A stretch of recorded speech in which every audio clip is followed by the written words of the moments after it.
안녕하십니까. 민주당 중앙선거대책위원회 총괄선대위원장 정은경입니다. 저는 지난 코로나19 팬데믹 때 방역 책임자였습니다. 평범한 시민으로 돌아간 제가 선대위에 참여한다고 하니 많은 분들이 갑자기 왜? 라고 물으셨습니다. 제가 이 자리에 선 이유, 그때만큼 절박한 마음 때문입니다. 2020년 1월부터 저는 매일 두려움과 책임감에 짓눌리며 코로나19 방역에 나섰습니다. 학교와 공연장이 멈추고 거리와 상가는 썰렁해졌습니다. 누군가는 소중한 사람을 떠나보내야 했던 힘든 시기였습니다. 코로나 팬데믹을 겪으면서 우리는 깨달았습니다. 소소하고 평화롭던 일상이야말로 가장 소중하다는 것을요. 팬데믹을 겪으며 저는 다시는 그런 시련이 오지 않기를 바랐습니다. 그런데 지금 어떻습니까? 지난 12월 3일 밤 내란이 우리의 일상을 앗아갔습니다. 완전 무장한 군인이 국회에 난입하는 모습은 두려움과 분노라는 바이러스를 퍼뜨렸습니다. 정치 불안은 당장 서민 경제를 위협했습니다. 국가의 기능이 마비되고 정치와 제도가 흔들리며 공동체가 분열되고 불신이 퍼져나갔습니다. 내란이 가져온 혼란은 정치, 경제, 사회 전반에 후퇴를 가져왔습니다. 되돌아보면 사실 이번 내란은 지난 3년 폭정의 정점이었습니다. 지난 3년 우리 사회는 어땠습니까? 장바구니 물가가 고공행진했고 의료와 교육개혁을 추진했지만 혼란만 가중하였습니다. 연구 예산을 대폭 삭감하여 미래 성장 동력을 이끌어갈 연구 기반을 무너뜨렸습니다.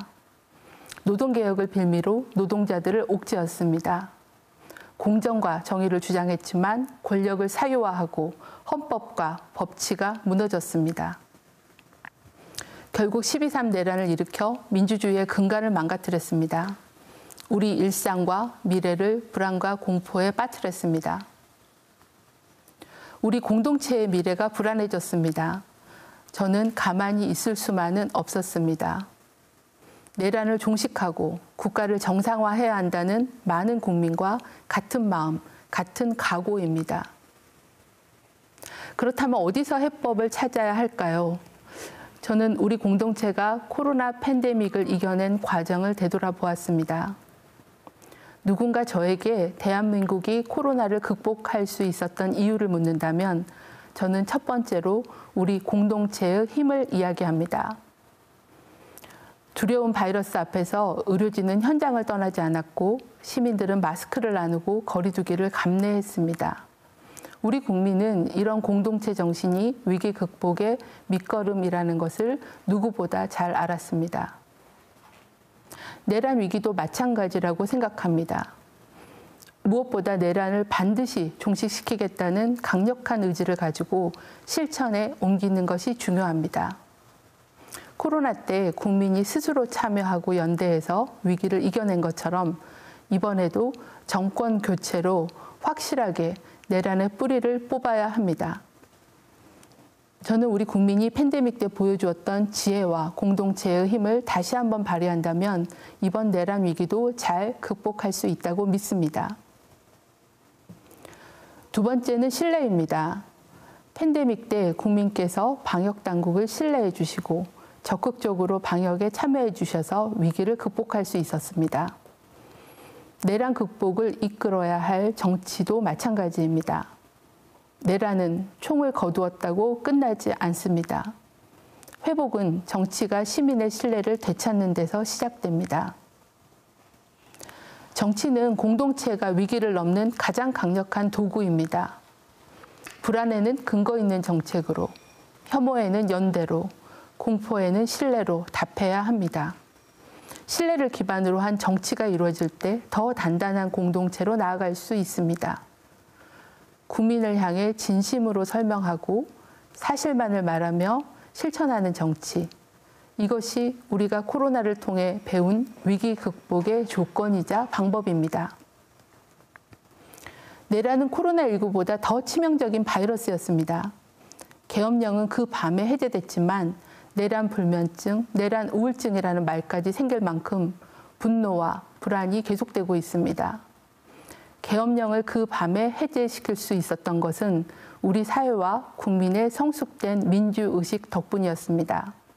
내란을 종식하는 데에도 그 힘이 필요합니다.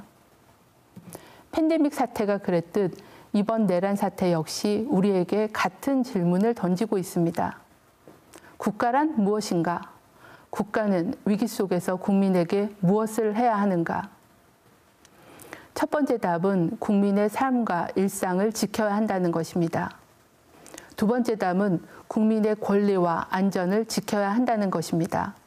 그 토대 위에서 모두가 행복한 나라를 만들어야 합니다. 그런데 지금 우리는 어떻습니까? 이번 내란 사태로 서민 경제가 코로나 위기를 제대로 회복할 시간도 없이 더 큰 위기를 맞았습니다. 골목 상인분들은 코로나 때보다 더 어렵다고 말씀하십니다. 민생 회복과 더불어 불평등 해소도 절실합니다. 초고령화, 기후위기, 디지털 전환, 교육과 의료 문제, 지역 발전 등 미래 의제도 세워야 합니다. 그리고 이 모든 과정이 정의로워야 합니다. 또한 이 위기는 국민 대 내란 세력, 민주주의 대 반민주의 싸움입니다. 이 싸움에서 반드시 이겨야 합니다.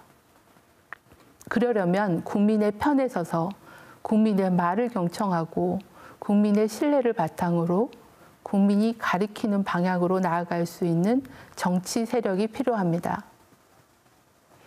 과연 누구와 함께 이 위기를 극복할 수 있을까요? 분명한 것은 이 위기를 만든 장본인인 계엄령과 내란에 동조한 정치 세력과 절대 함께 할 수 없다는 것입니다.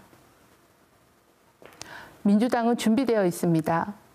헌정 질서를 회복하고 민주주의를 지켜낼 유능한 리더십, 공정하고 회복력 있는 사회를 다시 만들어갈 실질적인 해법들을 가지고 있습니다.